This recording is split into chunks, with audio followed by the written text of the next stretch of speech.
Hello dear students, hello.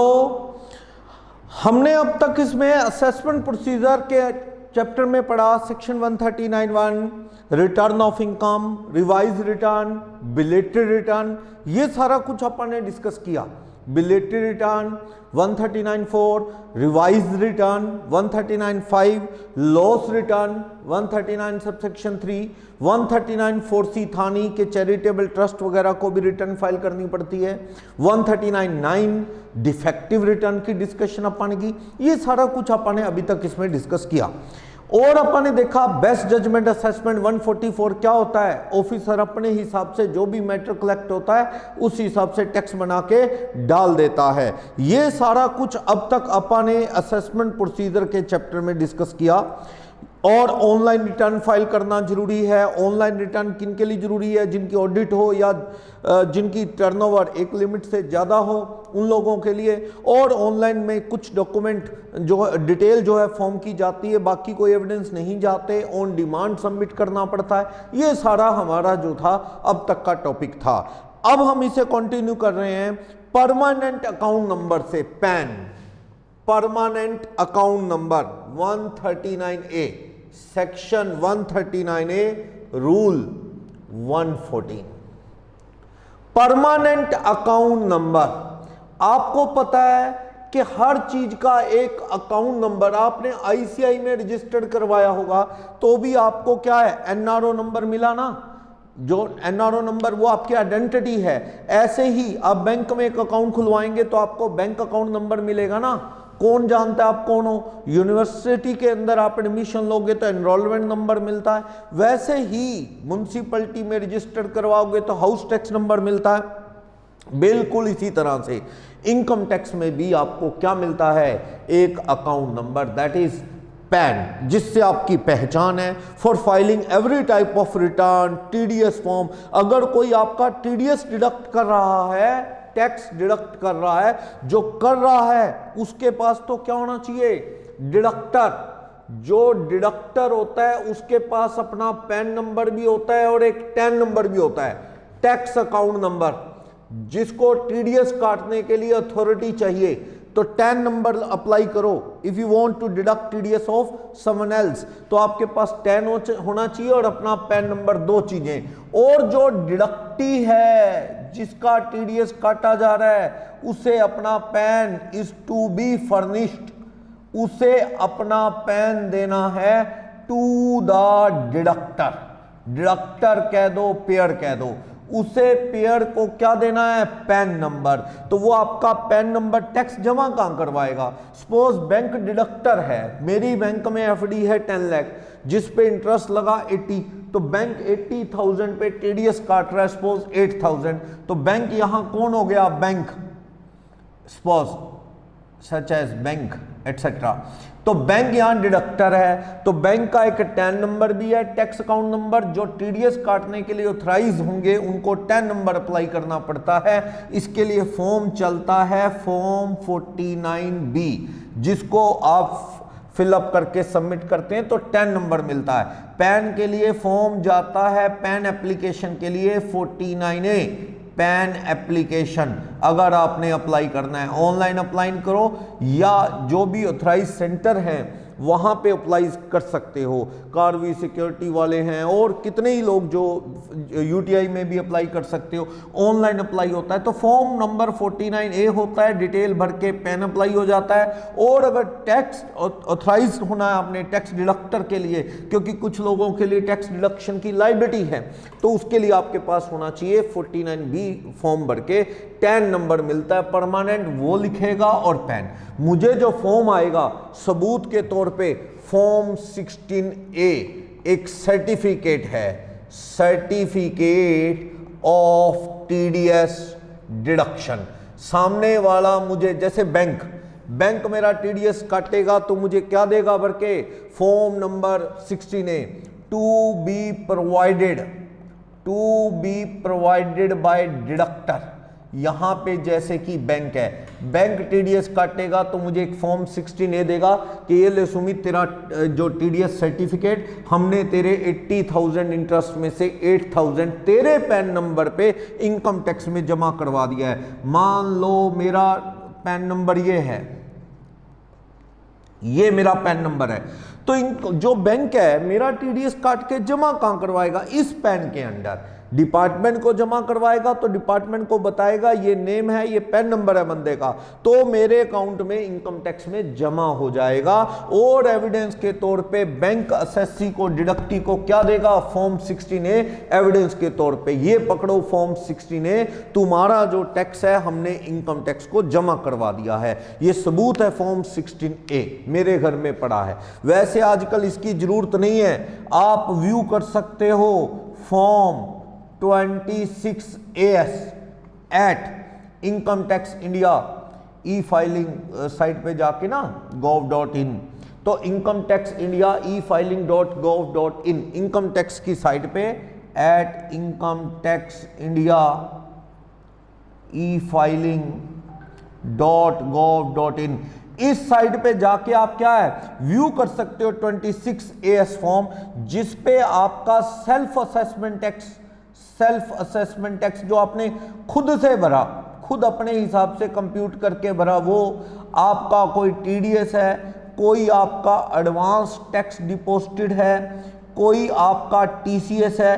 TCS भी ना, जो टैक्स टीडीएस तो आपको पता है कि कोई आपको इनकम प्रोवाइड करेगा, जैसे बैंक इंटरेस्ट में से क्या काटेगा, टीडीएस, तो वो तो टीडीएस समझ आता है। अगर आप किसी को बिल्डिंग रेंट पे दे दोगे, काफ़ी ज़्यादा रेंट है, बैंक को रेंट पे दे दी या किसी इंश्योरेंस कंपनी को रेंट पे दे दी, तो रेंट में से भी वो सामने वाली इंश्योरेंस कंपनी टीडीएस काटेगी, तो वो डिडक्टर है, आप डिडक्टी हैं लैंडलॉर्ड, तो आपका टीडीएस कटता है। इसी तरह की एक चीज़ है टैक्स कलेक्शन एट सोर्स, वो टैक्स डिडक्शन एट सोर्स है, ये है tax collection at source TCS. ये कुछ ट्रांजैक्शन जैसे फॉरेस्ट्री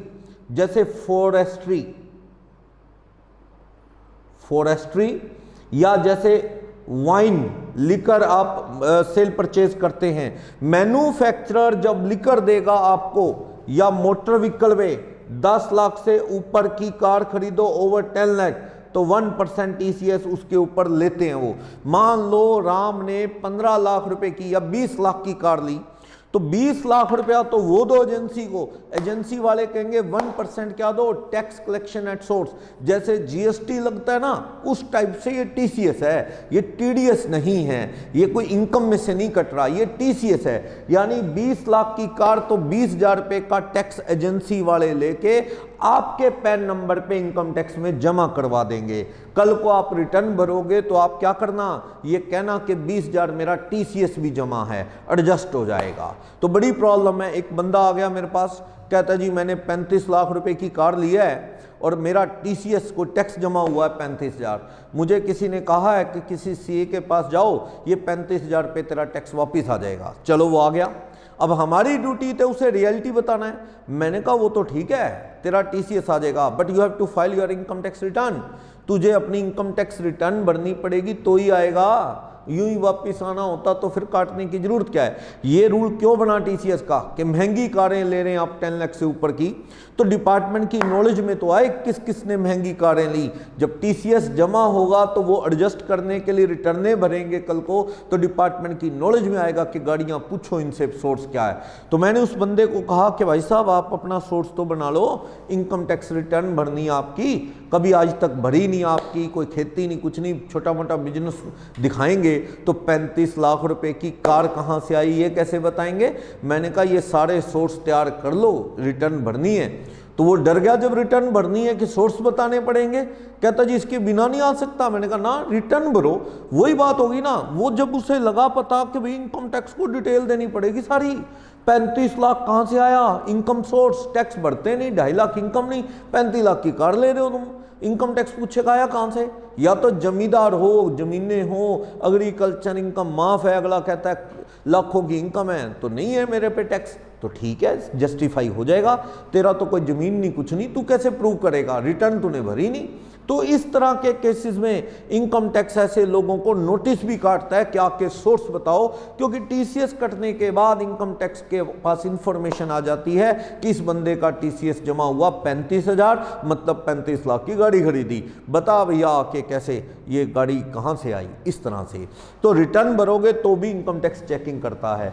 तो चलो, आपको आजकल क्या है, फॉर्म 16A की जरूरत नहीं है। आजकल क्या है, income tax e filing gov.in पे जाके वहां एक व्यू 26AS फॉर्म है, वो क्लिक करो, लॉगिन कर लो, आप अपना यूजर नेम पासवर्ड वगैरह बना लो अपने पैन नंबर के थ्रू, और लॉगिन करोगे साइट पे इनकम टैक्स की, तो आप वहां पे फॉर्म 26AS व्यू कर सकते हैं। वो व्यू करेंगे तो वहां पे जितना आपने खुद टैक्स जमा करवाया, या आपका टीडीएस कटा, या आपका टीसीएस जमा हुआ कार के मामले में, या वाइन खरीदते हैं ना, ये वाइन के मर्चेंट जो होते हैं दुकानदार, इनका 1 साल का कॉन्ट्रैक्ट होता है, नॉर्मली सरकार से टेंडर मिलता है 1 साल के लिए कॉन्ट्रैक्ट, साल बाद ठेके बंद वाइन के।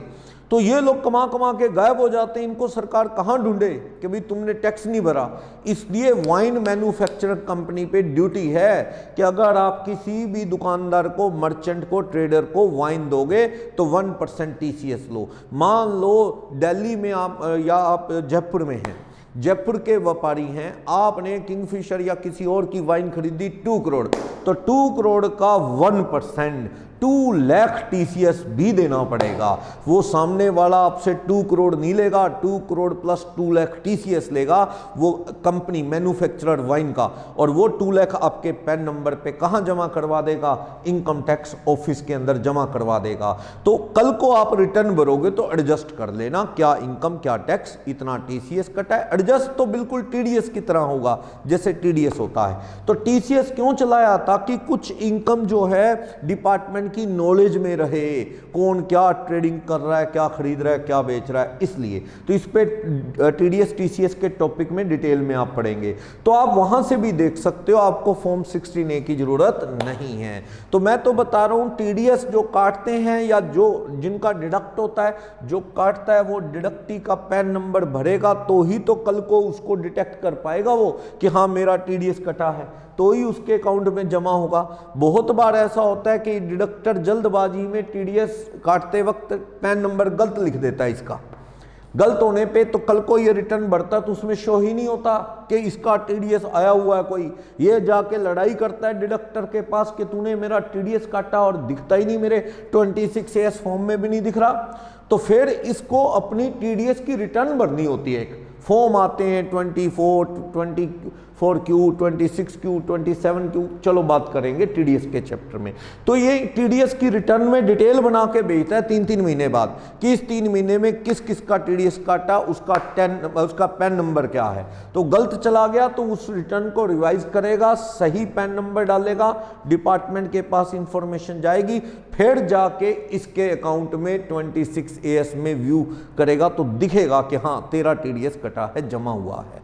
तो वो एडजस्ट कर सकते हो। अगर आप इसको पैन नहीं दोगे तो सोचो ये जमा किस अकाउंट में करवाएगा। और बिना पैन ना, टीडीएस बहुत ज्यादा है, आप टीडीएस के चैप्टर में पढ़ेंगे। जैसे बैंक को आप अपना पैन नंबर ना दो तो बैंक टीडीएस जो है वो 10% नहीं 20% काट लेगा। कई चीजों पे टीडीएस 1% है तो उसके ऊपर भी क्या है 20% कट जाएगा। तो यहाँ टीडीएस डिडक्टर को आपको पैन नंबर अपना जरूर देना है। अगर आपने पैन नंबर नहीं दिया तो आपको कल को क्रेडिट भी नहीं मिलेगा। सोचो आप कल को आप काटोगे कहां से, आपके अकाउंट में दिखेगा ही नहीं क्योंकि आपने अपना पैन नंबर नहीं दिया। तो पैन होना जरूरी है, पैन लिखा जाना जरूरी है। जितनी रिटर्नें भरोगे इनकम टैक्स की उन पे पैन, जो भी इनकम टैक्स को लेटर लिखना है, इंक्वायरी करनी है तो भी उस पे क्या होना चाहिए, पैन। पैन के बिना आपकी पहचान ही नहीं है। जैसे व्हीकल का रजिस्ट्रेशन नंबर है ना, उससे उस व्हीकल का पता है भी ये सरकार के रिकॉर्ड में है व्हीकल, ये किसका है क्या है, कल को एक्सीडेंट करके भाग जाए मार के किसी को तो उस रजिस्ट्रेशन नंबर जो भी नंबर होता है DL समथिंग और जो भी PB समथिंग या चट जो भी, तो उससे पता लग जाता है कि ये व्हीकल किसके नाम रजिस्टर्ड है। वैसे ही डिपार्टमेंट में आपका पैन है। ऑफिसर भी आपको कोई लेटर लिख के इंक्वायरी करना चाहता है तो भी उसके पास आप कौन हो क्या पता, पैन। अगर डिपार्टमेंट किसी पे रेड करता है, रेड या कोई एक्शन लेना चाहता है फॉर टैक्स रिकवरी ऑफिसर को लगता है कि ये आदमी बहुत कमा रहा है पर कोई रिटर्न नहीं भरता, कोई टैक्स नहीं भरता, इनकम बहुत ज़्यादा है, उस पर रेड या कोई टैक्स रिकवरी का एक्शन लेना है, तो सबसे पहले असेसिंग ऑफिसर क्या करेगा? असेसिंग ऑफिसर, जिसे आप AO कह सकते हैं, will a lot you pan number. वो आपका एक नंबर तो बनाएगा। जेल में कैदी जाता है तो उसका भी तो नंबर लगाया जाता है, भी कैदी नंबर कौन सा है, वहां पहचान होती है 712 के चोट लग गई, 125 के क्या है लड़ाई होगी, 125 और 128 की, उनका नंबर होता है। स्कूल में पढ़ते तो रोल नंबर होता है, उससे पता लगता है कौन सा स्टूडेंट। वैसे ही इनकम टैक्स ऑफिसर जब एक्शन लेना चाहे, वैसे याद रखना बड़ा मुश्किल है। मान लो जिस पे एक्शन लेना है वो संतोष सिंह नाम का आदमी है, खूब कमा रहा है, टैक्स नहीं देता, बड़ी ट्रांसपोर्ट है उसकी, तो उस पे एक्शन लेने के लिए सबसे पहले ऑफिसर उसको क्या देगा? Pan number. वो कहता है मुझे पे एप्लीकेबल ही नहीं, मैं तो एग्जम्प्ट लिस्ट में हूं, मेरी इनकम ही नहीं है। ऑफिसर कहता भाई ठहर जा, पैन तुझे दूंगा, तेरी एक आइडेंटिटी बनेगी, तब तेरे को बताऊंगा कितनी इनकम तेरी है कि नहीं है। तो इस तरह से आप, वो बता रहा है कि इस तरह से ये जो पैन नंबर है वो आपको अलॉट कर दिया जाएगा। चलो, तो वो अपने को कह रहा है कि पैन नंबर देख के आप पे एक्शन लिया जाना है। चलो, तो पैन नंबर की बहुत ज्यादा जरूरत है, कई डॉक्यूमेंट्स पे ये पैन नंबर जो है कोट होता है। कुछ लोगों को एग्जम्प्ट है, if you have income less than 250, कुछ ट्रांजैक्शन है सर्टेन, वो भी आप इन्वॉल्व नहीं है उसमें, तो पैन नंबर की कोई जरूरत नहीं है। ओके, तो अपने को ये कहता है कि पैन नंबर आपके पास होना चाहिए। और अब बात करेंगे, कुछ ट्रांजैक्शन है, जैसे बैंक में अकाउंट खुलवाना है, डीमैट अकाउंट खुलवाना है, 10 लाख से ऊपर की प्रॉपर्टी सेल या परचेज करनी है, तो क्या होना चाहिए? Pan number. 50,000 से ज़्यादा एक दिन में बैंक में पैसे जमा करवाने हैं तो भी पैन नंबर होना चाहिए। अनलिस्टेड शेयर खरीदने हैं 50,000 से ऊपर तो पैन होना चाहिए। तो कुछ ट्रांजैक्शन है, उससे ऊपर ट्रांजैक्शन करोगे तो पैन होना चाहिए। आपकी इनकम टैक्सेबल लिमिट से ज़्यादा है, then it is mandatory to file return. 139 subsection 1 कहता था कि रिटर्न भरना किसको जरूरी है? वही इंडिविजुअल की बात करूं, फर्म कंपनी को तो जरूरी है, इंडिविजुअल की बात करूं तो 250 क्रॉस हो जाए तो ही उनको क्या करना पड़ेगा? पैन नंबर लेना पड़ेगा। तो अगर रिटर्न भरना जरूरी है तो रिटर्न बिना पैन के जाती नहीं, you have to quote PAN number, बिना पैन के रिटर्न जानी नहीं। और आजकल क्या है, पैन नंबर ऑनलाइन अप्लाई हो जाता है, सेम डे पैन नंबर आ जाता है, सरकार ने बहुत कुछ अपडेट कर दिया है इसमें। तो आपको तरीका है, आप वही सेंटर्स पे जाके फॉर्म सबमिट कर सकते हैं, 2-3 दिन में आ जाता है, वरना ऑनलाइन अप्लाई कर दो, सीधा पैन जो है अलॉट हो जाता है, मुश्किल काम नहीं है। तो पैन नंबर बहुत जरूरी एक रजिस्ट्रेशन नंबर है। जैसे आप जीएसटी में रजिस्टर्ड करवाना चाहते हो, जीएसटी सेल टैक्स मतलब यानी कि वैट, सामान की खरीद बेच पे, तो जीएसटी नंबर भी बिना पैन के नहीं, क्योंकि जीएसटी जो नंबर होता है उसके 10 अल्फा न्यूमेरिक पहले पैन के होते हैं। जो पैन नंबर होता है वो 10 अल्फा न्यूमेरिक का होता है, 10 अल्फा न्यूमेरिक। जैसे मान लो AATUB, फिर 1321 ऐसा कुछ होगा, 4 न्यूमेरिक, फिर उसके बाद कुछ ये होगा, तो 5 अल्फाबेट्स, लास्ट अल्फाबेट्स, बीच में 4 डिजिट हैं, न्यूमेरिक हैं। 10 अल्फा न्यूमेरिक का ये पेन होता है, 10 अल्फा न्यूमेरिक होते हैं इसमें। जो जीएसटी नंबर लोगे तो वो पहले उसके 10 अल्फा न्यूमेरिक यही होंगे, बाकी के जो 5 होते हैं वो ट्रेडर हो, मैन्युफैक्चरर हो, स्टेट कोड होता है वो होता है, स्टेट जी शुरू में लगा दिया जाता है। जैसे हरियाणा जम्मू कश्मीर का 01 है, या पंजाब हिमाचल 02, 03, हरियाणा का 06 है। स्टार्टिंग में स्टेट का कोड लगा दिया जाता है जो जीएसटी नंबर है, बाद में XM2 इस तरह से कुछ, XM2 इस तरह से कुछ, वो आपका नेचर ऑफ बिजनेस क्या है, मैन्युफैक्चरर ट्रेडर, उसके अकॉर्डिंग वो दे दिया जाता है। तो मैं ये बताना चाह रहा हूं कि जीएसटी जो 15 डिजिट होते हैं उसमें 10 तो बीच में पैन नंबर के होते हैं, तो पैन नंबर के बिना आपको जीएसटी नंबर नहीं मिल सकता। आप इंपोर्ट एक्सपोर्ट का काम करते हैं, रजिस्ट्रेशन करवाओगे तो बिना पैन नहीं हो सकता, आपके पास परमानेंट अकाउंट नंबर होना चाहिए। ओके, आज के डेट में तो सरकार ने आधार नंबर, यूडीआई नंबर भी कह दिया पैन के साथ अटैच करो, आधार नंबर यानी यूडीआईएन। सरकार कहती है कि आप अपना PAN is to be linked with Aadhaar number, यानी Aadhaar is to be link with PAN, PAN और आधार आपस में लिंक हो डिपार्टमेंट की साइट पे। अगर आपने लिंक नहीं किया आधार पैन नंबर के साथ तो आपका पैन नंबर क्या हो सकता है, इनऑपरेटिव हो सकता है। इनऑपरेटिव का मतलब बेकार हो सकता है, वार्निंग। वैसे तो ये डेट थी अप टू 30 जून 2020, लेकिन कोरोना की वजह से मार्च 21 कर दी गई है, बढ़ा दी गई है, बढ़ाते जा रहे हैं। बीच में सुप्रीम कोर्ट ने भी रोक लगा दी थी कि आधार नंबर ना ले कोई ज़रूरी थोड़ी है, तो जब आधार नंबर ही ज़रूरी नहीं था तो पैन से लिंक क्या करें। लेकिन फिर वो केस चलता रहा, अब ज़रूरी कर दिया गया।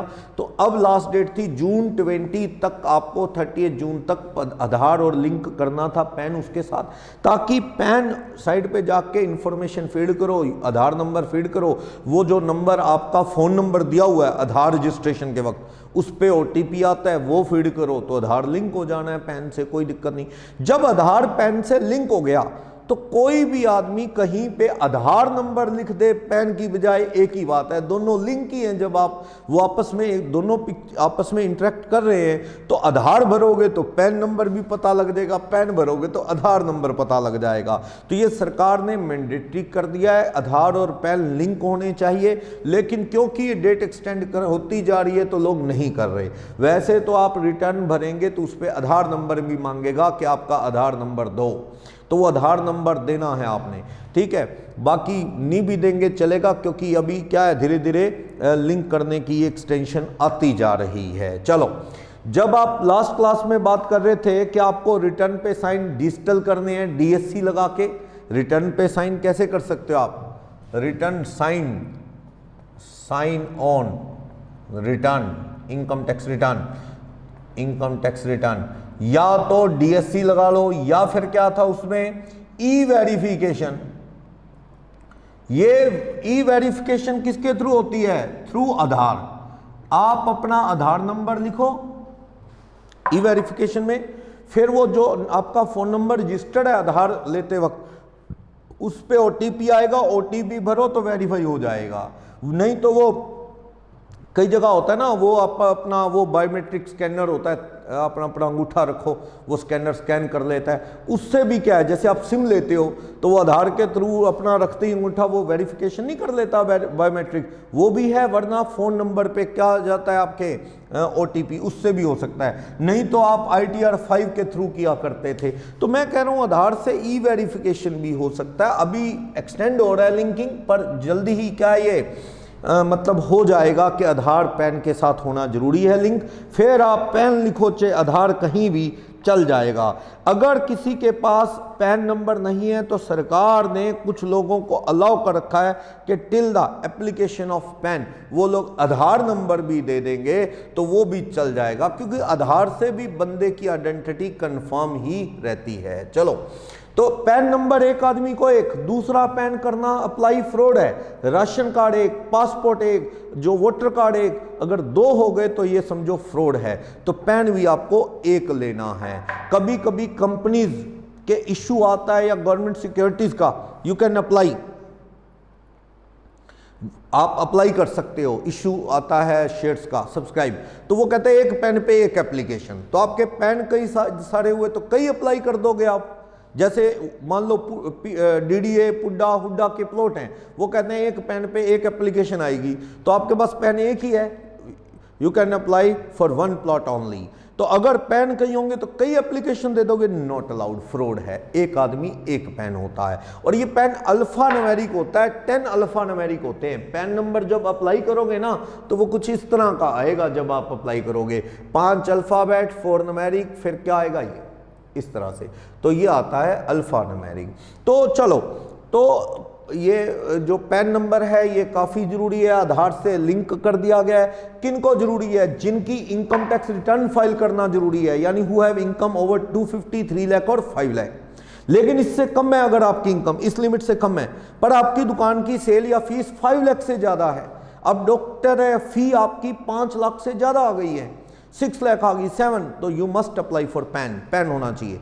जो चैरिटेबल ट्रस्ट वाले फॉर्म 7 भरते थे ना, चैरिटेबल ऑर्गेनाइजेशन, समाज सेवा वाले, तो वो लोगों को भी पैन नंबर अप्लाई करना जरूरी है। 139(4)C में आते हैं वो लोग, तो उनके पास भी पैन नंबर होना जरूरी है। और वो लोग जिन्हें सेसिंग ऑफिसर या सीबीडीटी कहता है कि तुम ये वाली ट्रांजैक्शन करोगे तो भैया पैन नंबर होना जरूरी है, तो उसको भी पैन, जिस पे ऑफिसर एक्शन लेना चाहता है तो एक्शन से पहले पैन अलॉट, यानी असेसिंग ऑफिसर की ये डिस्क्रिशनरी पावर है कि किसी को पैन अलॉट करना चाहे तो वो कर सकता है, ताकि उसकी आइडेंटिटी फिक्स हो जाए। पैन नंबर पे क्या है, पैन अप्लाई ही कब होगा, जब आप अपना नेम, आपका एड्रेस, काम क्या करते हो, नौकरी करते हो, business, profession, capital gain, other sources, वो आपको बताना पड़ेगा। आप अपनी फोटो लगाएंगे और अप्लाई कर देंगे, ठीक है, तो वो एप्लीकेशन जाती है आपकी। पार्टनरशिप है तो डीड की कॉपी के अकॉर्डिंग ऑथराइज पार्टनर साइन कर देगा और अप्लाई हो जाएगा। 49A फॉर्म पे एप्लीकेशन जाती है। आजकल तो सेम डे भी पैन आप ले सकते हैं। चलो, तो पैन एप्लीकेशन क्या है, ये यूटीआई के ऑफिसेज में, कार्वी सिक्योरिटीज में, एनएसडीएल के जो ऑथराइज फ्रेंचाइज हैं वहाँ अप्लाई कर सकते हो, सरकार देती है, या अलंकित नाम से अलंकित सिक्योरिटीज है वहाँ उनको भी पावर है, वो भी पैन नंबर अलॉट कर सकते हैं आपको, या ऑनलाइन भी आप अप्लाई कर सकते हैं। चलो, तो पैन लेना जरूरी है। कुछ ट्रांजैक्शन है वहाँ, कुछ लोगों को एग्जम्प्ट कर दिया गया पैन से, जैसे नॉन रेजिडेंट है। नॉन रेजिडेंट थोड़े दिन के लिए इंडिया आया तो उसे काफ़ी हद तक कुछ ट्रांजैक्शन पे पैन की ज़रूरत नहीं, पर कुछ शेयर वगैरह में पैसा ज़्यादा लगाना है वहाँ ज़रूरत है, एलआईसी की पेमेंट ज़्यादा करनी है वहाँ ज़रूरत है, पर काफ़ी ट्रांजैक्शन से नॉन रेजिडेंट को बख्श दिया गया कि पैन नंबर ना भी हो तो तुम्हें ज़रूरत नहीं, तुम पासपोर्ट की कॉपी लगा दिया करो, जो पासपोर्ट होता है ना नॉन रेजिडेंट का वो लगा दो।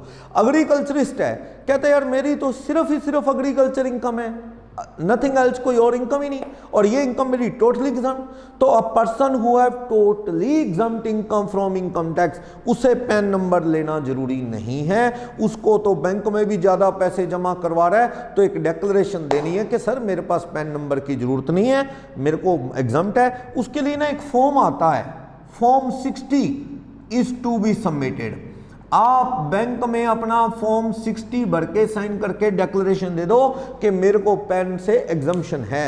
सरकार के जो डिपार्टमेंट हैं उनको भी पैन की जरूरत नहीं है, सरकारी डिपार्टमेंट्स को, तो पैन नंबर हर जगह नहीं, नॉन रेजिडेंट, एग्रीकल्चरिस्ट या who have totally exempted income वो फॉर्म 60 भर के जमा करवा देते हैं, या फिर सरकारी डिपार्टमेंट्स उनको पैन की जरूरत नहीं। अदरवाइज पैन लिमिट से ज़्यादा इनकम हो, जो एग्जम्पशन लिमिट से 5 लाख से ज़्यादा सेल हो, या चैरिटेबल ट्रस्ट वाले हों, या ऑफिसर को लगता है इनको पैन नंबर देना चाहिए, या एक लिस्ट है ट्रांजेक्शन की, 10 लाख से ऊपर सिक्योरिटी, 50,000 से ऊपर के आरबीआई के बॉन्ड, कंपनी के डिवेंचर्स, ठीक, तो वो सारा एक लिस्ट है। मोटर व्हीकल खरीदना है, 2 व्हीलर नहीं 4 व्हीलर खरीदना है तो पैन चाहिए। होटल में बिल की पेमेंट, फॉरेन ट्रैवल की बड़ी पेमेंट, तो पैन। सरकार चाहती है पैन हर एक को ले, क्योंकि पैन लेगा तो उसका एड्रेस, उसका पूरा रिकॉर्ड, क्या काम करता है हमारे पास आ जाएगा, बंदे की एक आइडेंटिटी। कल को उसे नोटिस काटना है तो उसके एड्रेस पे दे देंगे। और पैन में आप अपना एड्रेस सही देना। वैसे तो जब आप फॉर्म नंबर 49A फिल करेंगे पैन के लिए, 49A फॉर्म वो फिल करेंगे तो वो एक आईडी प्रूफ मांगेगा जिसके अंदर आपकी डेट ऑफ बर्थ और वो सब हो, जैसे एज प्रूफ हो। दूसरा वो मांगेगा आपसे एड्रेस प्रूफ, एड्रेस प्रूफ। वैसे जो आधार है वो काफ़ी है, आधार आपका आईडी है, एड्रेस भी उसमें है, तो वो लगा दो, पैन अप्लाई करते वक्त सफिशेंट है। वरना आप अपना कोई पासपोर्ट की कॉपी, बैंक स्टेटमेंट की कॉपी, ड्राइविंग लाइसेंस वगैरह ये सब चीज़ें भी उसमें ऑप्शन है, वो दे सकते हैं। तो एड्रेस उसमें होता है। आपने एक पैन नंबर लिया, इंडिया लेवल पे आप कोई मर्जी कमाई करो, एक ही पैन नंबर पे आप अपना काम करेंगे, कोई दिक्कत नहीं है। लेकिन pan all over India level पे एक असेसी को एक ही मिलेगा। मेरा बिजनेस कहीं मर्जी हो, रिटर्न तो एक ही भरूंगा ना इनकम टैक्स की, ऑल ओवर इंडिया एक है। चलो, पैन नंबर उस पर कोट किया जाएगा। चलो, और तो ये कहता है कि जो पैन नंबर का एड्रेस बदल दिया, मान लो पहले मैं जयपुर रहता हूँ, now I have to shift to Jodhpur, मुझे जोधपुर जाना है, तो मुझे इनकम टैक्स अथॉरिटी को इन्फॉर्म करना चाहिए एप्लीकेशन देके कि सर मेरा पैन जो है ये यहाँ इशू हुआ था, इस एरिया के अंदर में आता था, लेकिन अब मैं now I am going to shift to Jodhpur. तो वो अपने रिकॉर्ड में सरकार अपडेट कर लेगी। कल को पता लगे वो आपको नोटिस काट रहे हैं पुराने एड्रेसेस पे, तो कोई भी इंफॉर्मेशन आपकी चेंज होती है तो आप उसे अपडेट करवा लो, ताकि सरकार के रिकॉर्ड में अपडेटेड इंफॉर्मेशन आ जाए। तो वो बता रहा है, ठीक है। तो चलो, तो हमें कहता है कि यहां पे किस किस केस में, डिटेल में आता हूं, 139A या 114 रूल, इसमें बता रहा है कि कब पैन की रिक्वायरमेंट है।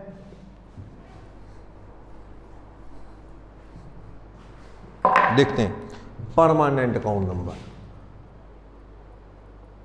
परमानेंट अकाउंट नंबर क्या ये बता रहा है, परमानेंट अकाउंट नंबर 139A या रूल 114 क्या, एवरी पर्सन, मैंने यहाँ डिस्क्रिप्शन में नोट्स गिवन है, आप पेज नंबर 15 पे देख सकते हो, डिस्क्रिप्शन से डाउनलोड कर सकते हो, ग्रुप में भी आपको मिल गए थे। क्या, अगर किसी की ग्रोस टोटल इनकम नहीं, ग्रोस टोटल इनकम 253 और 5 लाख एक्सीड कर गई है, यानी इंडिविजुअल एचयूएफ पे है ही रूल, कंपनी फर्म को तो वैसे ही रिटर्न भरनी है तो पैन चाहिए। इंडिविजुअल एचयूएफ की लिमिट से क्रॉस हो गई है इनकम, तो उनको पैन नंबर लेना जरूरी है।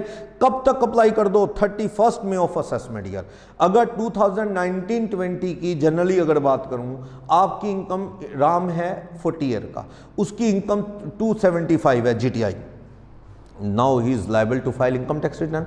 तो 2 महीने असेसमेंट ईयर के, यानी कि अप्रैल और मई, 1920 प्रीवियस ईयर है, तो आपको पैन कब तक अप्लाई कर देना है, 31 May of the assessment year, यानी असेसमेंट ईयर के पहले 2 महीने के अंदर। ओके, तो कहता है उसको, और जो टीडीएस काट रहा है या जिसका टीडीएस कट रहा है, तो उसको भी क्या है, पैन अप्लाई करना है फाइनेंशियल ईयर एंड से पहले।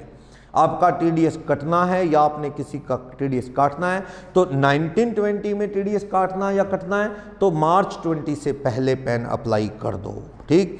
बायर और लाइसेंसी जो लिकर खरीद रहे हो, तो आपका टीसीएस चार्ज होगा ना, अभी बताया था, तो सामने वाला मैन्युफैक्चरर टीसीएस लेगा। 1 करोड़ की शराब खरीद रहे हो, तो कंपनी वाले जो है, मान लो बैग पाइपर, किंगफिशर, किसी भी ब्रांड की वाइन खरीद रहे हो, 100 पाइपर, तो वो आप 1 करोड़ की खरीद रहे हो, तो 1 लाख वो आपसे क्या लेगा, टीसीएस, ठीक। तो वो भी क्या मांगेगा, सर पैन नंबर दे दो, उसी पे तो जमा करवाऊंगा आपके नाम से। तो टीसीएस सेलर जो है काटेगा, टिम्बर पे, लिकर पे, फॉरेस्ट्री प्रोडक्ट, जंगल जड़ी बूटियां वगैरह खरीदते हो तो टीसीएस कटेगा। ओके, तो पैन नंबर मांगेगा। अगर आप इनसे बच गए, आपकी इनकम 2.5 लाख से कम या 3 या 5 से कम है, टीसीएस आप पे एप्लीकेबल नहीं है, लेकिन आपकी दुकान की सेल या बिजनेस प्रोफेशन की फी 5 लाख से ऊपर चलेगी प्रीवियस ईयर में, तो आपको क्या है, प्रीवियस ईयर के एंड से पहले पैन अप्लाई करना है। 1920 में सेल 5 लाख के ऊपर हो गई, मान लो जनवरी 20 में होगी, फरवरी 20, तो भाई जल्दी करो, 31 मार्च 20 यानी end of the previous year से पहले you must apply for the pan, आप पैन के लिए अप्लाई कर देंगे। नेक्स्ट, जिनको चैरिटेबल वालों को भी पैन लेना जरूरी है, जो फॉर्म 7 पे रिटर्न नहीं भरते थे। उसके अलावा ई एवरी पर्सन जो रेजिडेंट है, इंडिविजुअल को छोड़ दो, ये ई पॉइंट है, अदर देन इंडिविजुअल को छोड़ दो। इंडिविजुअल पे तो वही रूल है, या तो 5 लाख से ऊपर सेल रिसीट्स हो, या फिर 2.5, 3 या 5 लाख से ऊपर इनकम हो, तो पैन अप्लाई करना पड़ेगा। ओके, या टीसीएस कट रहा हो उसका। लेकिन कह रहा है अगर कोई इंडिविजुअल है, अदर देन इंडिविजुअल, कोई और पर्सन है, और वो ओआर है, और पर्सन है अदर देन इंडिविजुअल, तो कहता है एवरी पर्सन जो रेजिडेंट है अदर देन इंडिविजुअल, जो फाइनेंशियल ट्रांजैक्शन करता है 2.5 लाख रुपए से ज्यादा साल में, कहता है फाइनेंशियल ट्रांजैक्शन, पैसे का लेन देन करता है 2,50,000 पर annum से ज्यादा, तो उनको भी पैन अप्लाई करना जरूरी है। क्या, before 31 May of immediately following such financial year, यानी अगले साल 31 मई तक। 19-20 में अगर 2.5 लाख से ऊपर की ट्रांजैक्शन कर रहे हो, यानी इंडिविजुअल को बख्शा है इन्होंने, इंडिविजुअल को कहते तू रहने दे, तू तो तेरी इनकम 2.5, 3 या 5 से ऊपर है तब, या टीसीएस तेरा चार्ज होना है तब, या तेरी सेल 5 लाख से ऊपर है तब। तो 5 नहीं, इनको तो 2.5 पे ही कह दिया कि जिनकी फाइनेंशियल ट्रांजैक्शन है पैसे की लेन देन की 2.5 लाख से ऊपर, ये फर्म होगी, कंपनी होगी, उनको पैन। वैसे तो फर्म कंपनी को पैन वैसे ही लेना है क्योंकि उनको तो रिटर्न भरनी है। बचे कौन? इंडिविजुअल को एक्सक्लूड कर दिया, तो बचे कौन? एओपी, एचयूएफ, इस तरह के लोग जिनकी 2.5 लाख से ऊपर की क्या हो गई है फाइनेंशियल ईयर के अंदर टोटल ट्रांजैक्शन, तो उनको पैन नंबर लेना जरूरी है। 2 महीने असेसमेंट ईयर यानी फाइनेंशियल ईयर अगला, उसके 2 महीने के अंदर हर पर्सन जो इन लोगों का, जैसे ये इंडिविजुअल छोड़ दो, मतलब कौन? HUF, AOP, BOI, company form. वैसे कंपनी फॉर्म को तो ऊपर ही आ गया है, हमेशा ही रिटर्न भरनी है, तो इनडायरेक्टली उनको तो पैन चाहिए। लेकिन इन सब लोग इंडिविजुअल को छोड़ के अगर ये लोग ओआर हैं, 2.5 लाख से ऊपर साल की ट्रांजैक्शन करते हैं, एजेपी वगैरह, लोकल अथॉरिटी वगैरह, तो पैन नंबर होना जरूरी है। इन लोगों के, इन्हीं लोगों के जो कौन है? केएमपी है, की मैनेजरियल पर्सन, इन सब के जिन्होंने, ये कह रहा हूं ना, ये सारे लोग 2.5 लाख से ऊपर वाले, इन सब के MD, director, partner, trustee, trust के फाउंडर, एचयूएफ के कर्ता, तो ये सब लोग जो हैं केएमपी ऑफ अबव पर्संस, इन सब के की मैनेजरियल पर्सन। जैसे एचयूएफ का कर्ता होता है, कर्ता एचयूएफ का होता है, और फाउंडर, ट्रस्टी किसके होते हैं? फाउंडर, ट्रस्टी, ये सब ट्रस्ट वगैरह के होते हैं, एओपी वगैरह के, ठीक है। कंपनीज के कौन होते हैं? डायरेक्टर, एमडी वगैरह कंपनीज के। तो कहते हैं इनके डायरेक्टर, फर्म है तो उसका कौन? पार्टनर होते हैं। तो इनके जो मेन काम करने वाले बंदे हैं, कंपनी के डायरेक्टर, पार्टनरशिप के पार्टनर, ट्रस्ट के ऑथर या फाउंडर कह दो, ये सब इसी के होते हैं, ट्रस्ट वगैरह के ऑथर कह लो, फाउंडर कह लो, और ट्रस्टी होते हैं। इन सब लोगों को भी पैन लेना पड़ेगा, इन लोगों के पास भी पैन होना चाहिए। जिनकी 2.5 लाख से ऊपर की ट्रांजैक्शन हो, इंडिविजुअल को छोड़ के, OR, HUF, AOP, AJP, local authority firm, जो ऑर्डिनरी रेजिडेंट हैं, उन लोगों के जो मैनेजिंग पर्सन है केएमपी, उनके पास भी पैन होना चाहिए। इनके पास तो पैन होना ही चाहिए, इनके पास भी पैन होना चाहिए, जो इनके की मैनेजरियल पर्सन हैं। ओके, नेक्स्ट कहता है ऑब्लिगेशन टू पे टैक्स ड्यूटी। सिंपल सी बात है, जिसने इनकम टैक्स देना है या कोई और टैक्स, जीएसटी देना है तो भी पैन चाहिए, जीएसटी नंबर नहीं मिलेगा। इंपोर्ट एक्सपोर्ट का लाइसेंस लेना है, इंपोर्ट ड्यूटी, एक्सपोर्ट ड्यूटी देनी है तो भी पैन चाहिए। तो पैन नंबर बेसिक है, बाकी चीजें तभी आपकी वैलिड होंगी, रजिस्टर्ड होंगे। किसी और लॉ में भी टैक्स देना है तो पैन नंबर होना चाहिए। एफ पॉइंट में कहता है असेसिंग ऑफिसर की डिस्क्रिशनरी पावर है, किसी को खुद से पैन देना चाहे दे सकता है, एक्शन लेते वक्त देता है, दे सकता है। और सीबीडीटी का रूल है कि भाई असेसिंग ऑफिसर को पावर है, किसी को बच गया, इन सब ट्रांजैक्शन में नहीं कवर हो रहा, ना उसकी इनकम 2.5 लाख से ऊपर है, इंडिविजुअल है मान लो, ना सेल 5 लाख से ऊपर है, इन सब से बच गया है, तो भी ऑफिसर पैन नंबर दे सकता है। सीबीडीटी ने ये पावर दे रखी है कुछ ट्रांजैक्शन में, वो ट्रांजैक्शन आगे भी हैं, उसमें आ गया तो भी पैन लेना पड़ेगा। चलो, हर पर्सन को जो ऊपर कवर्ड है उसे पैन लेना होगा।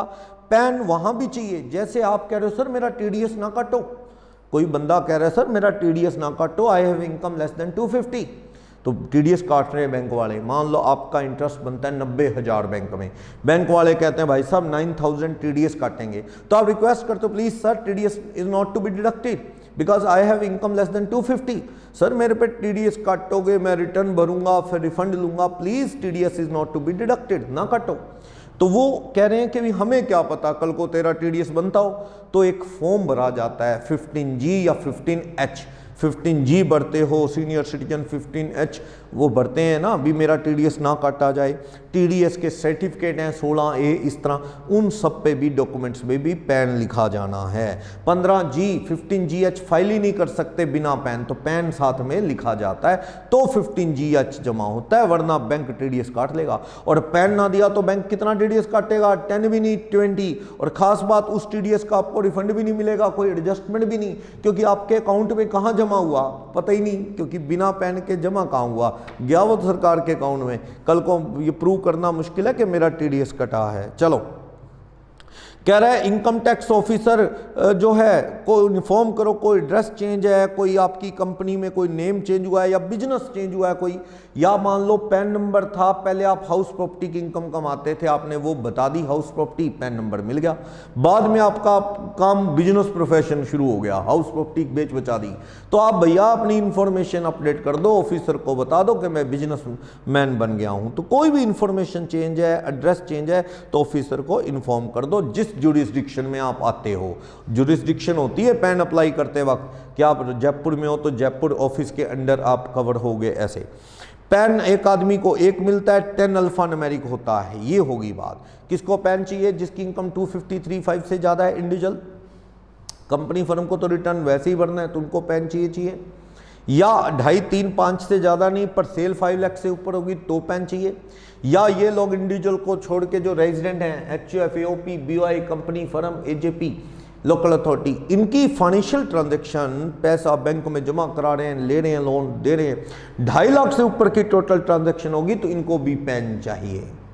ठीक, तो पैन नंबर चाहिए। और इन सब इसके जो पैन जिनको चाहिए फाइनेंशियल ट्रांजैक्शन की वजह से, इनके सारे की मैनेजरियल पर्सन, HUF का कर्ता, AOP, BOI का भी जो मैनेजिंग पर्सन है, वो ट्रस्ट है तो ट्रस्ट का फाउंडर, ट्रस्टी, कंपनी है तो डायरेक्टर्स, फर्म है तो पार्टनर, इन सब का पैन नंबर देना होगा। ओके, अब वो ट्रांजैक्शन आ गई 139(5)(c) वाली, 114(b).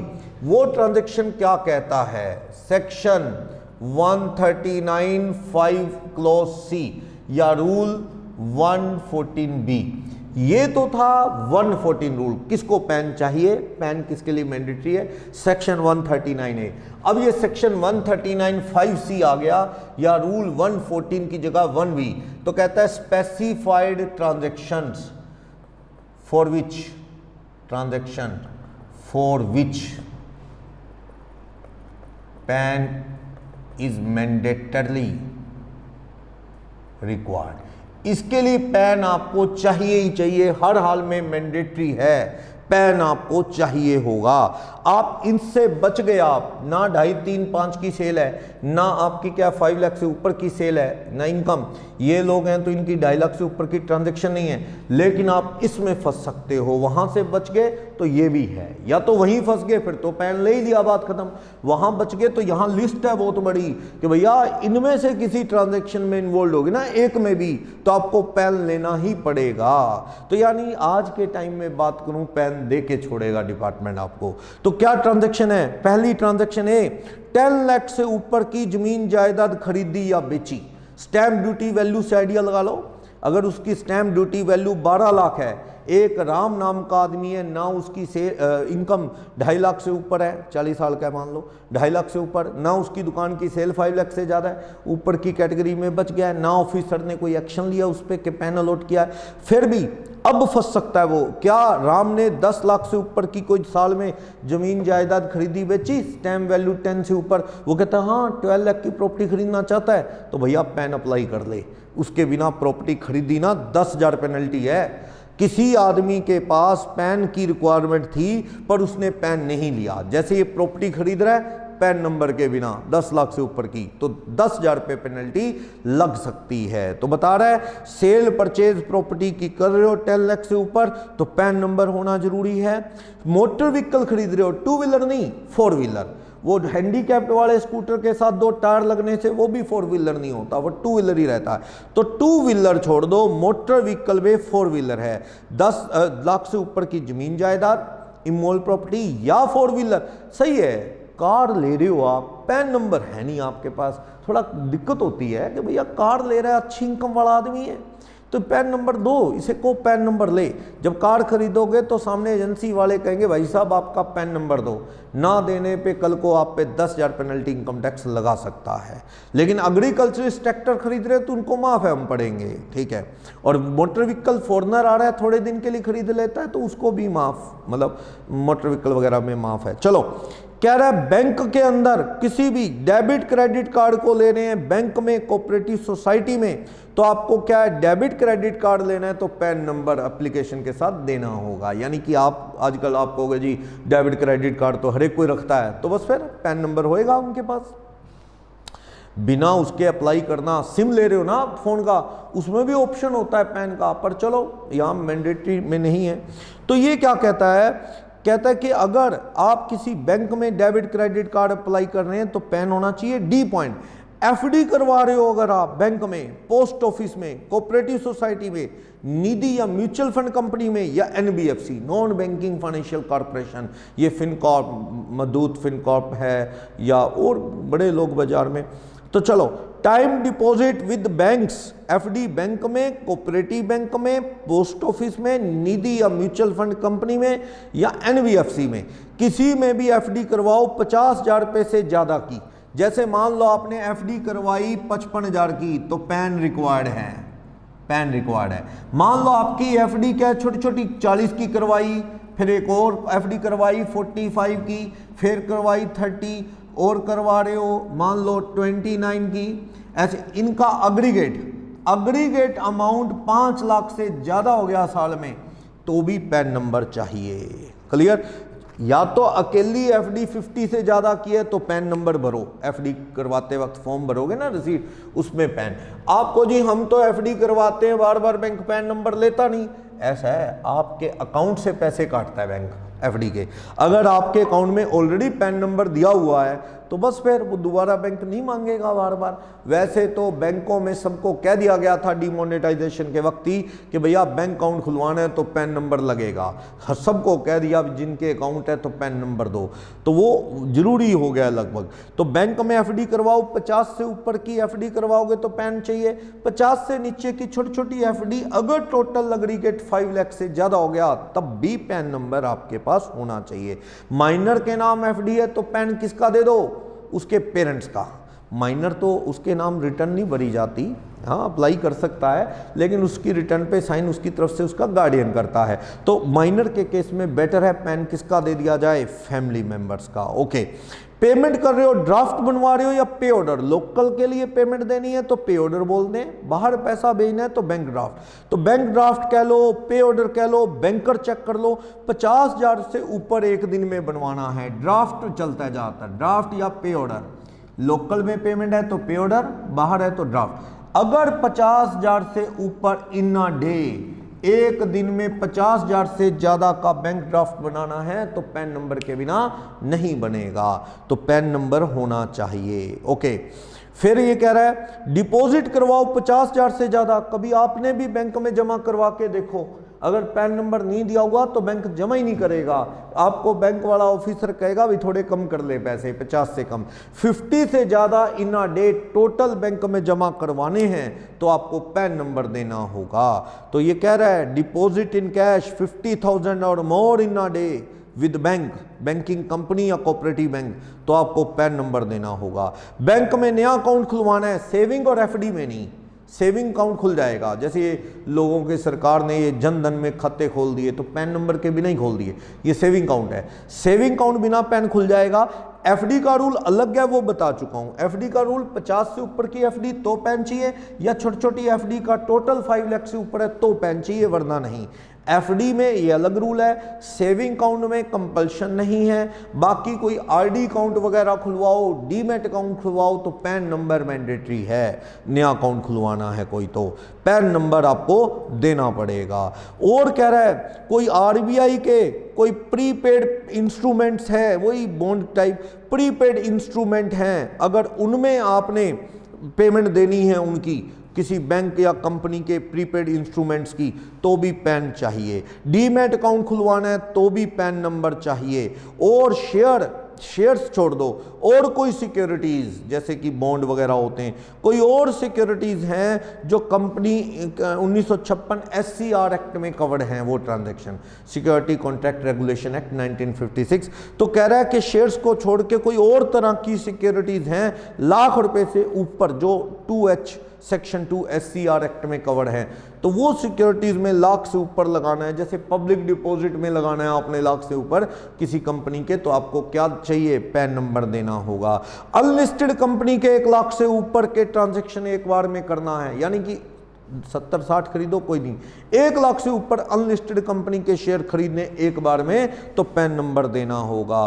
किसी भी म्यूचुअल फंड में अप्लाई करना है 50,000 से ज़्यादा डिवेंचर किसी कंपनी के 50 से ज़्यादा या आरबीआई के बॉन्ड 50,000 से ज़्यादा के खरीदने हैं तो पैन चाहिए। आरबीआई बॉन्ड 40 के 30 के खरीदो टोटल, कोई दिक्कत नहीं, 50 से ऊपर तो पैन चाहिए। डिवेंचर किसी कंपनी के 50 से ऊपर खरीदने हैं तो पैन चाहिए। म्यूचुअल फंड में भी यूनिट्स में 50,000 से ऊपर लगाना है तो पैन नंबर चाहिए। ये अलग अलग है, 50, 20 वो खरीद लो, 10 वो, 25 वो, कोई दिक्कत नहीं है, अलग अलग 50,000 है इंडिविजुअली। म्यूचुअल फंड के यूनिट्स में 50 से ऊपर तो पैन, या फिर डिवेंचर में लगाना है 50 से ऊपर तो पैन, या फिर आरबीआई बॉन्ड में लगाना है 50 से ऊपर तो पैन। अनलिस्टेड कंपनी के शेयर में लाख रुपए से ऊपर लगाना है एक बार में पर ट्रांजेक्शन तो पैन चाहिए। होटल रेस्टोरेंट का बिल 50,000 से ज्यादा एक बार का है, भैया आप सोचो, जिसके एक पार्टी का बिल 50,000 से ऊपर आता हो तो उस आदमी की इनकम कितनी होगी? क्या उसे के पास पैन नहीं होना चाहिए? होना चाहिए, ताकि इनकम टैक्स उसकी इंक्वायरी कर सके। तो पैन नंबर चाहिए। थोड़ी थोड़ी छोटी पार्टी करो साल में कई, तो थोड़े थोड़े पैसे, कोई दिक्कत नहीं। एक बार का बिल जो है इकट्ठा, यानी बड़ा ग्रैंड प्रोग्राम करना है आपने, तो 50 से ऊपर बिल है तो पैन होना चाहिए। होटल का बिल 50,000 से ज्यादा, इंश्योरेंस प्रीमियम भर रहे हो, LIC, कहां से आ रहे हैं पैसे? LIC 50 से ऊपर जो आदमी भर रहा है फ्यूचर सेव करने के लिए, उसके पास पैन ना हो तो बात हजम नहीं होती, उसकी तो रिटर्न भी भरवाएगा इनकम टैक्स कल को, कहां से आए पैसे? तो 50,000 से ऊपर की LIC की पेमेंट करनी है तो पैन चाहिए। और अगर आपने यूटीआई यूनिट्स, डिबेंचर या आरबीआई बॉन्ड में इंडिविजुअली 50 से ज़्यादा लगाना है तो पैन चाहिए। होटल का बिल 50,000 से ज़्यादा एक बार का पर ओकेजन देना है तो पैन चाहिए। ओके, फिर कह रहा है फॉरेन ट्रैवल कर रहे हो आप तो पैन चाहिए, या फॉरेन करेंसी खरीद रहे हो एक बार में 50 से ऊपर दे रहे हो तो पैन चाहिए। फॉरेन ट्रैवल कर रहे हो तो, या फॉरेन करेंसी खरीद रहे हो तो पेमेंट देनी पड़ेगी ना आपको, करेंसी बदल के वहां लोगे। तो फॉरेन करेंसी 50,000 से ऊपर की ले रहे हो तो पैन नंबर चाहिए। 50,000 से ऊपर की करेंसी, ठीक। फॉरेन जाओगे कहाँ, सबकी करेंसी महंगी है। दुबई जाओगे तो 20-21 गुना है, और अगर आप ये मालदीव वगैरह जाओगे तो 6-7 टाइम है। तो यूरोप तो रहने ही दो, बहुत महंगा यूरोप अपने रुपये के कंट्रोल में। यूएसए में कंपेयर करोगे तो भी बहुत कॉस्टली है। तो अब मान के चलो आप इधर तो जाओगे नहीं, पाकिस्तान नेपाल की करेंसी सस्ती है, तो आप वहाँ पे जाओगे तो 50,000 रुपये क्या वैल्यू रखता है? 50,000 रुपये से ज़्यादा की foreign currency equivalent Indian currency के कन्वर्ट करोगे तो पैन नंबर देना पड़ेगा। Okay, sale purchase of goods और service of any nature other than those specified in above, ऊपर की ट्रांजैक्शन से बच गए। कोई सेल परचेज, जैसे प्रॉपर्टी की सेल परचेज अलग रूल है 10 लाख का, शेयर अनलिस्टेड लाख से ऊपर अलग रूल है, 50,000 से ऊपर म्यूचुअल फंड सेल परचेज अलग रूल है, डिवेंचर सेल परचेज अलग रूल। अगर आप शेयर ब्रोकर हो, 50,000 से ऊपर के डिवेंचर खरीद रहे हो तो पैन चाहिए, उसका रूल अलग है 50,000 वाला। बैंक में जमा करा रहे हो 50 से ऊपर तो पैन चाहिए। ड्राफ्ट ले रहे हो तो पैन, 50 से ऊपर एक दिन में तो, डेबिट कार्ड क्रेडिट कार्ड ले रहे हो तो पैन, फॉरेन ट्रैवल का करेंसी ले रहे हो 50 से ऊपर तो पैन चाहिए। आप फॉरेन मनी एक्सचेंज का काम करते हैं, 50,000 से ऊपर की करेंसी एक्सचेंज करवा रहे हैं किसी से तो पैन देना पड़ेगा। तो पैन होता ही है लोगों के पास, कौन सी बड़ी बात है। जीवन बीमा करा रहे हो 50,000 से ऊपर तो पैन चाहिए, और रेस्टोरेंट की पेमेंट 1 टाइम की 50 से ऊपर दे रहे हो तो पैन चाहिए, कार खरीदना है तो पैन।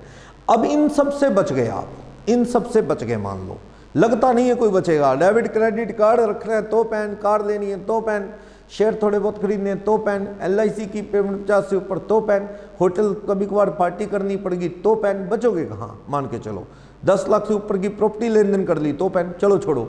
बैंक में तो 50,000 से ऊपर कभी करवाते होंगे, फंस गया पैन। ड्राफ्ट बनाना है 50,000 से ऊपर तो पैन, RD अकाउंट खुलवाना है तो पैन, कहां बचोगे आप। लेकिन कहता है फिर भी मान लो बच गए तो 2 लाख से ऊपर की एक बार में कोई भी सेल परचेज गुड्स की करोगे तो पैन चाहिए। आप एक दुकानदार हो, वैसे तो 114 क्या बता रहा था, 139A, 5 लाख से ऊपर दुकान की सेल हो तो पैन चाहिए। मैं कह रहा हूं एक बार में इकट्ठी, एक बार में सेल या दुकान की परचेज 2 लाख से ज्यादा का इकट्ठा माल खरीदा या बेचा पर ओकेजन एक बार में, तो आपको पैन चाहिए। वैसे तो ऊपर वाले केस में ही फंस जाओगे आप, ऊपर वाले केस बच गए। कभी 50 से ऊपर बैंक में जमा नहीं करवाते, ड्राफ्ट नहीं, RD खुलवाई नहीं, 4 व्हीलर है नहीं, 10 लाख से ऊपर प्रॉपर्टी खरीदी नहीं, बेची नहीं, किराए पे चल रहा है काम, पार्टी करते ही नहीं, होटल दान लेते ना देते, 50,000 से ऊपर खर्चा कहाँ से हो, LIC करवाई नहीं कहता भगवान भरोसे, 50,000 से ऊपर की फौरन कहता मौका ही नहीं मिला जाने का। और RBI म्यूचुअल फंड UTI के यूनिट्स कहता होता क्या है पता ही नहीं उसे, शेयर कहता आप जाते ही नहीं, इस तरफ सट्टेबाजी है वो की नहीं, सारा इन चीज़ों से बच गया वो। इन सब डेबिट क्रेडिट कार्ड का जरूरत ही नहीं, आजकल हैक हो रहे हैं, कहता मैं तो लेता ही नहीं, मरना है अपने, वो भी नहीं ले रहा। कहने का मतलब वो सब चीज़ों से बच गया। तो उससे पूछो तेरी दुकान में कभी इकट्ठा माल खरीदता है क्या 2 लाख से ज़्यादा, कहता हाँ, तो बस फिर पैन चाहिए, तो कह रहा है नहीं, तो फिर तू यहाँ से भी बच गया।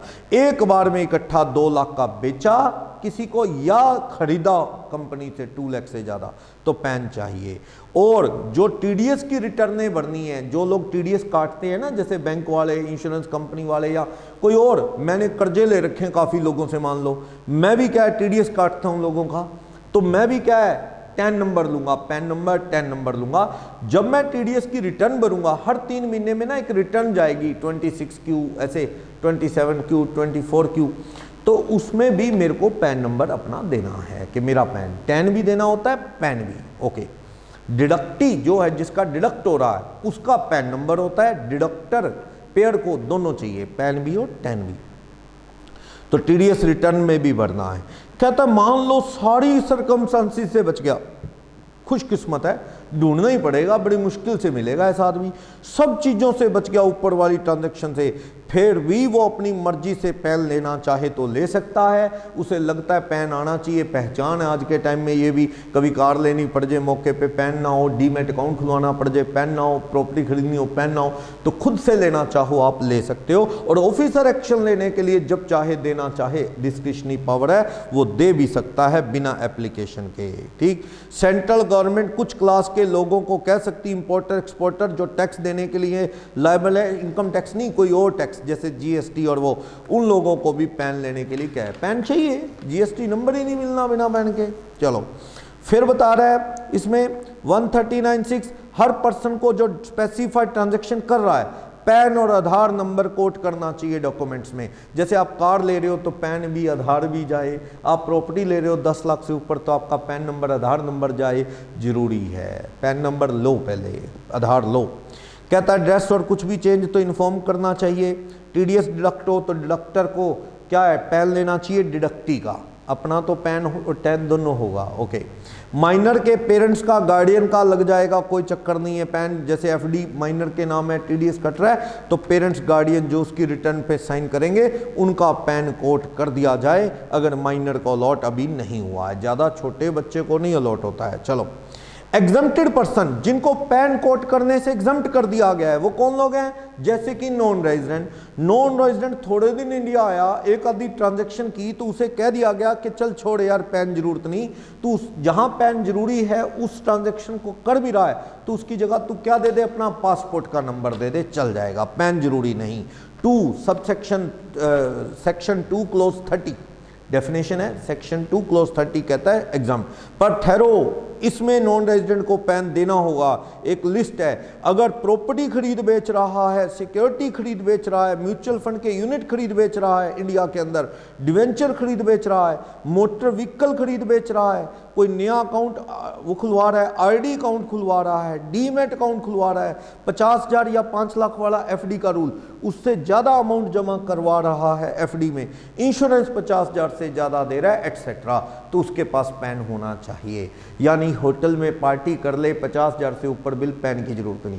वो करेंसी ले रहा है 50,000 से ऊपर की, कोई दिक्कत नहीं है, पैन की जरूरत नहीं। लेकिन अगर उसने 4 व्हीलर खरीदा पैन चाहिए, डीमैट अकाउंट खुलवाया पैन, सिक्योरिटी में पैसा लगा रहा है इंडिया में 50,000 से ऊपर पैन, या 10 लाख से ऊपर की प्रॉपर्टी खरीद रहा है तो पैन देना पड़ेगा, बीमा दे रहा है 50 से ऊपर देना पड़ेगा, तो काफ़ी चीज़ों में तो पैन जरूरी है। सेंट्रल गवर्नमेंट स्टेट गवर्नमेंट के डिपार्टमेंट्स को जरूरी नहीं है, और जो इनसे बच गया तो उसको एक फॉर्म 16 भर के डिक्लेरेशन देनी पड़ती है कि सर मेरे लिए पैन मैंडेटरी नहीं, तो पैन की ज़रूरत नहीं है। ओके, जिस आदमी की टैक्सेबल इनकम ही 0 हो, डिक्लेरेशन दे दे, जैसे एग्रीकल्चरिस्ट वगैरह, या एग्जम्प्ट इनकम ही कमा रहा है, डिविडेंड ही आ रहा है और कोई इनकम नहीं, एग्जम्प्ट है जो, तो उसको भी पैन नंबर लेने से एग्जम्प्ट कर दिया गया है। तो फिर मेन टॉपिक तो देखो इसमें ये था पैन का, बाकी कुछ रीड ओनली टॉपिक है। जैसे कह रहा है एग्जम्प्ट कौन है? नॉन रेजिडेंट है, एग्जम्प्ट इनकम वाले जिनकी इनकम ही नील है, वो लोग सरकारी डिपार्टमेंट ऑफिस वगैरह, ठीक, ऐसे लोग जिनको एग्जम्प्ट है वो फॉर्म 60 भर के दे दे। अगर वो ये वाली ट्रांजैक्शन करते हैं, 4 व्हीलर खरीदने हैं, बैंक में account, debit card, credit card ले रहे हैं, या वो सारी ट्रांजैक्शन पर वो एग्जम्प्ट में है, तो फॉर्म 60 भर के दे दें कि मैं एग्रीकल्चरिस्ट हूँ, मेरी इनकम नील है, मेरे को पैन लेना जरूरी नहीं, मैंने लिया नहीं, तो लो फॉर्म 60 पे एक डिक्लेरेशन ले लो। चलो, coating of pan in certain. कुछ टाइम पहले अभिषेक बच्चन ने क्या किया? डीमैट अकाउंट खुलवा के रिलायंस पावर के शेयर अप्लाई कर दिए थे, उस पर पैन नंबर कोट नहीं किया था, होगा आप पर कोट नहीं किया, 10,000 पेनल्टी का नोटिस आ गया था अभिषेक बच्चन को कि 10,000 पेनल्टी भरो, तो पैन नंबर क्यों नहीं लिखा? तो अभिषेक बच्चन के लिए बात 10,000 की नहीं थी, बात है सरकार एक एग्जाम्पल सेट करना चाहती है लोगों के लिए कि देखो अभिषेक बच्चन नहीं बचा तो तुम कहाँ बचोगे, तो इस तरह से। चलो, coating pan in certain document, तो बता रहा है अगर एम्प्लॉयर एम्प्लॉई का टीडीएस काट रहा है, एम्प्लॉई का टीडीएस सेक्शन 192 में कटता है, आप पढ़ेंगे टीडीएस में कि अगर 2.5 लाख से ऊपर इनकम है तो टीडीएस कटेगा, स्लैब रेट से कटता है। मान लो आपकी तनख्वाह 50,000 रुपये महीना है, 6 लाख होगी, 6 लाख पे स्लैब रेट से टैक्स बनाएगा ऑफिसर आपका एम्प्लॉयर, 12,500 एक, 20 एक, 32,500, 4% एजुकेशन, सपोज 33 बना, डिवाइडेड बाय 12, हर महीने ये टीडीएस काटेगा। सैलरी में ऐसा होता है, आपकी 50,000 रुपये पर मंथ सैलरी है, 12 मंथ्स की 6 लाख होगी सैलरी आपकी, टैक्सेबल सैलरी, मान लो वो कट गया इसमें से, या काट लो इसमें से 50,000 की क्या स्टैंडर्ड डिडक्शन, टैक्सेबल सैलरी आपकी कितनी आ गई? 550, 550 पे टैक्स कितना बन जाएगा? 22,500 प्लस 4% जो भी आएगा, इसको 12 से डिवाइड करके टीडीएस पर मंथ आ जाएगा। आपका एम्प्लॉयर ये काटता है टीडीएस हर महीने इस तरह से स्लैब रेट से। चलो, ये तो आपको 192 सेक्शन बता देगा आगे, पर टीडीएस काटेगा एम्प्लॉयर तो एम्प्लॉई से क्या लेगा? उसका वो पैन नंबर, तो ही टीडीएस की सर्टिफिकेट देना है तो आपका पैन नंबर लिख के देगा, भाई तेरे इस नंबर पे मैंने टैक्स जमा करवा दिया है। टीडीएस की रिटर्न डिडक्टर भरेगा 24Q 26Q फॉर्म पे, तो भी उसको पैन नंबर चाहिए, ठीक, कोई भी रिटर्न नहीं जा सकती टीडीएस की, ठीक। बैंक वाले टीडीएस काट रहे हैं और बैंक वाले आगे जमा करवाएंगे आपके नाम से, तो बैंक का तो चलो पैन और टैन होना ही चाहिए, आपका अकाउंट होल्डर का भी पैन हो, वरना वो टीडीएस का पैसा जमा कहाँ कराएंगे? जाएगा सरकार के पास, आपको उसका बेनिफिट नहीं मिलेगा। नेक्स्ट, पावर ऑफ सीबीडीटी क्या है? पैन के रिगार्डिंग बात हो चुकी है। सीबीडीटी को पावर है, वो पैन नंबर एप्लीकेशन के रिगार्डिंग रूल बना सकती है कि how to apply for PAN, जैसे फॉर्म 49 चलता है पैन नंबर के लिए, एप्लीकेशन एट 49A फॉर्म, 10 के लिए एप्लीकेशन जाती है एट 49B फॉर्म। तो ये कौन सा फॉर्म भरना है, फॉर्म भरने के रिगार्डिंग रूल्स वगैरह बनाना सीबीडीटी की पावर है। ये किसको पैन लेना है सीबीडीटी बता सकता है। ओके, कैटेगरी बता देता है सीबीडीटी ट्रांजैक्शन की कि जिस पे पैन कोड करना होगा उससे रिलेटेड ट्रांजैक्शन में बता सकता है, और वो कैटेगरी बता सकता है कि इस बिजनेस प्रोफेशन वालों को पैन होना चाहिए। जैसे वो बता दे कि भाई आप इस तरह का काम करते हैं, गन बेचते हैं, आप वाइन बेचते हैं, तो उसमें कह सकता है इस तरह का, इस क्लास के लोगों को टाइप का बिजनेस करने वालों को पैन चाहिए, इस तरह की ट्रांजैक्शन में पैन चाहिए। पैन अप्लाई करने का प्रोसीजर फॉर्म क्या है वो बना सकता है रूल, और ये भी बता सकता है किनको पैन की जरूरत नहीं है, उस क्लास कैटेगरी को दे सकता है, जिनके लिए पैन रिक्वायर्ड नहीं है वो भी दे सकता है। ठीक, ये चीज़ है। डिक्लेरेशन देनी है किसी ने कि सर मेरी इनकम कम है, पैन की जरूरत नहीं, तो उसका भी फॉर्म मैनर बता सकता है सीबीडीटी। ठीक, और टाइम, कितने टाइम में पैन अप्लाई करना है वो भी बता सकता है। जैसे हम पढ़ रहे थे ना 114 रूल के अंदर कि भाई 2.5 लाख 3 लाख 5 से ऊपर है तो 2 महीने असेसमेंट ईयर के स्टार्टिंग के उसमें अप्लाई कर दो। किसी में क्या है कि 5 लाख से ऊपर है तो उसमें कह रहा है कि 31 तक कर दो। तो वो जो भी है वो सारे रूल सीबीडीटी बना सकता है। Next, intimation of PAN and duty of person to whom the PAN is intimated. PAN intimate करना ड्यूटी है पर्सन की पैन को देने की। क्या, जो आदमी, वही बात टीडीएस वाला 139A5A 139A5A ये सेक्शन है, एक सेक्शन इसी से रिलेटेड 139A5B है। ये जो सेक्शन है ये सेक्शन रिलेटेड है, रिलेटेड टू, ये सेक्शन रिलेटेड है पेई से। टीडीएस डिडक्ट हो रहा है पेई का, पेई से रिलेटेड है।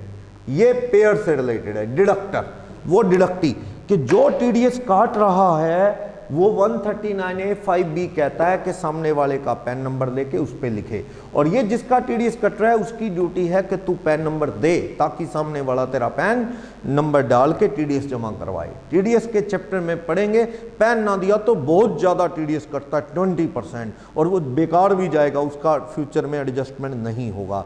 तो 139A(5)(a) क्या कह रहा है? 139A(5)(a) बता रहा है कि भाई पेई को पैन नंबर देना चाहिए, सामने वाले पेयर को, डिडक्टी को कह दो, एक ही बात है, पेई या डिडक्टी, डिडक्टी को डिडक्टर को देना चाहिए कि भैया जैसे एम्प्लॉयर टीडीएस काट रहा है एम्प्लॉय का, तो एम्प्लॉय यहाँ डिडक्टी है या पेई है, उसको एम्प्लॉयर को अपना पैन नंबर देना चाहिए तो उस पे जमा होगा। यहाँ पेयर एम्प्लॉयर है, जैसे बैंक वाले होते हैं तो उनको क्या है, अपना सर्टिफिकेट देना है फॉर्म 16A भर के, तो वो उस पर पैन नंबर लिखेंगे, पेयर की ड्यूटी है वो भरे, और इनकम टैक्स की रिटर्नें भी कौन जमा करवाएगा? ये पेयर डिडक्टर, जैसे बैंक, जैसे एम्प्लॉयर, ये सब ठीक, उनको पैन कोड करना है।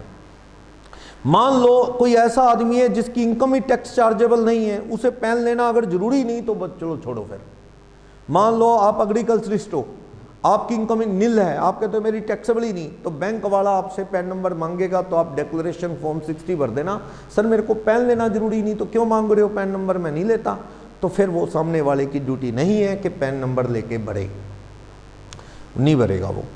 नेक्स्ट, जो टीसीएस ले रहा है आपसे, वो कंपनी वाले जो शराब बेचते हैं ट्रेडर को, तो 1% टीसीएस लेते हैं, तो उनकी ड्यूटी है सामने वाले का क्या ले, पैन नंबर, उस पर टीसीएस जमा करवाए।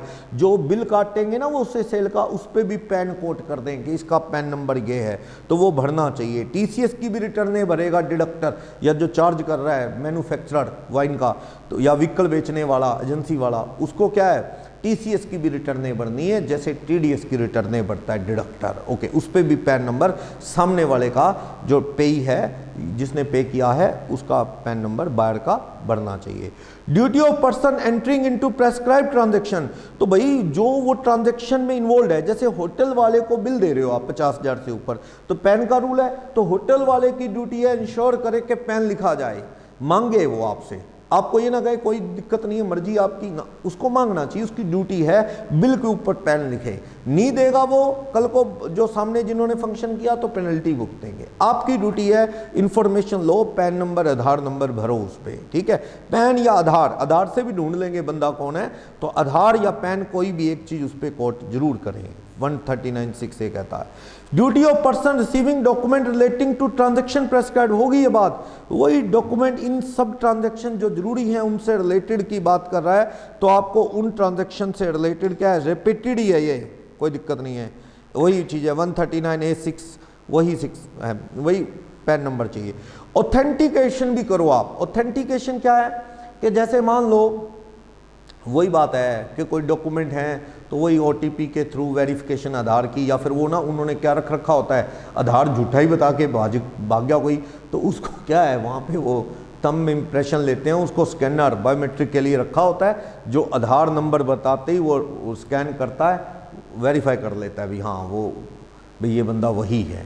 फ़ोटो वोटो भी खींचते हैं, उससे भी वो मैच कर लेते हैं, कुछ इस तरह का सिस्टम, वेरीफाई कर लें कि ये बिल्कुल सही है, आधार इसी का है।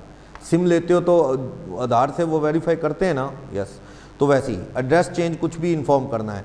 पेनल्टी पेज नंबर 19 में 10,000 की पेनल्टी लग सकती है अगर पैन भरना था और नहीं भरा, आपने नहीं बताया, कार खरीद ली बिना पैन, ट्रांजैक्शन प्रॉपर्टी 10 लाख से ऊपर बिना पैन, डीमैट अकाउंट बिना पैन खुलेगा ही नहीं, वैसे बैंक में 50 से ऊपर जमा ही नहीं होंगे, करवा दिए बैंक ने ले लिए तो आप पे 10,000 पेनल्टी लग सकती है, तो बैंक को भी खींच सकता है इनकम टैक्स कि आपकी गलती है। बैंक तो नहीं खैर लेता, पर व्हीकल कई बार एजेंसी वाले बेच जाते हैं 10 लाख से ऊपर, तो चलो पैन चाहिए।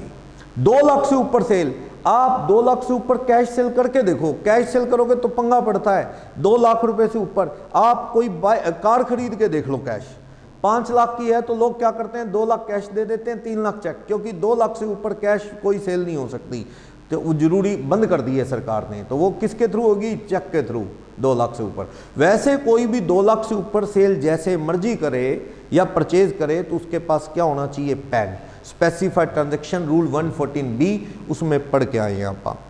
उसके बाद कह रहा है क्वेश्चन नंबर 12, क्या असेसिंग ऑफिसर को पावर है किसी भी बंदे को पैन अलॉट कर सकता है? हाँ, उसे लगता है कि इससे टैक्स रिकवर करना है तो assessing officer can allot PAN number to any person. Okay, Aadhaar number 139AA वो क्या कह रहा है?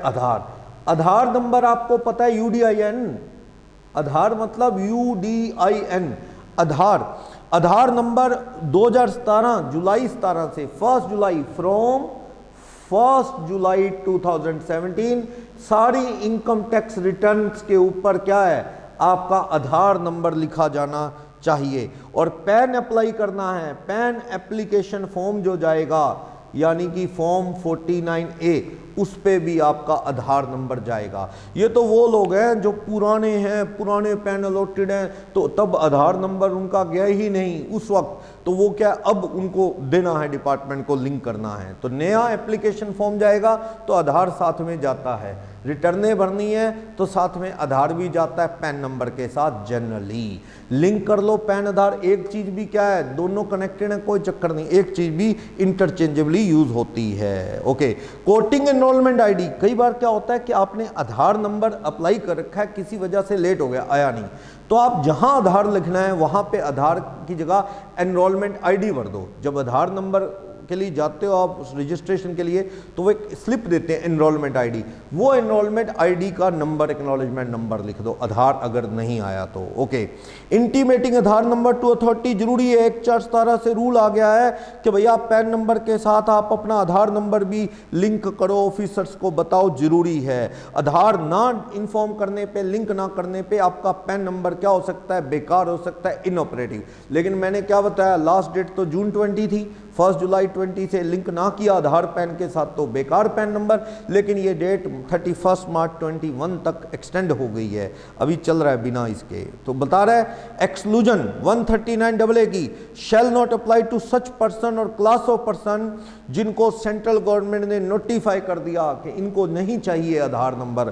कौन से लोग हैं? Individual residing in the state of Assam, Jammu Kashmir, Meghalaya, इन लोगों को माफ कर दिया, असम, जम्मू कश्मीर, मेघालय वालों को। और नॉन रेजिडेंट को 230 में, 2 सबसेक्शन 30 में वो लिस्ट है ना, कुछ चीज़ों को छोड़ के बाकियों में पैन की जरूरत नहीं है, आधार की भी जरूरत नहीं है। 80 साल से ज़्यादा बुजुर्गों को कोई आधार नंबर की जरूरत नहीं। और नॉन रेजिडेंट, नॉन सिटीजन, जो सिटीजन नहीं है इंडिया के, वैसे तो आप दिनों के हिसाब किताब से रेजिडेंशियल स्टेटस देखते हैं, सिटीजनशिप तो वोटिंग राइट है, वो और चीज़ है।